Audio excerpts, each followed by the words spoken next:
ఒక నదీ తీరంలో ఒక చెట్టుపై ఒక చిన్న పక్షి గూడు కట్టుకుంది.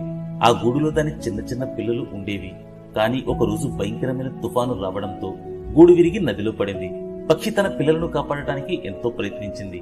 కాని నీరు వేగంగా ప్రవహిస్తుండటంతో పిల్లలు నీటిలో మునిగిపోయాయి. అప్పుడు ఆ పక్షి నదిని, నా పిల్లలను తిరిగి నాకు ఇవ్వు అని కోపంగా అడిగింది. నది నవ్వుతూ, నేను నా దగ్గరున్న నీటితో ఈ ప్రపంచం మొత్తాన్ని ముంచెత్తగలను. నీలాంటి చిన్న పక్షి నన్ను ఏం చేయలేదు అని అంది. ఆ పక్షి కోపంగా, నీవు నా పిల్లలను తిరిగి ఇవ్వకపోతే నీ నీళ్లు మొత్తం తాగి నిన్ను ఎడారిగా మార్చేస్తాను అని బెదిరించింది. ఆ మాటలను విన్న నది నవ్వులట్టుగా భావించింది. కాని ఆ పక్షి నిరంతరం తన ముక్కుతో నీళ్లు తాగటం మొదలుపెట్టింది. ఇలా ప్రతిరోజు చేస్తూనే ఉంది. నది క్రమంగా ఆ పక్షి యొక్క కృషిని గమనించింది. పక్షి ఇలా 100 సార్లు చేసిన తర్వాత నది తన అలల ద్వారా ఆ పక్షి పిల్లలను తీరానికి చేర్చింది.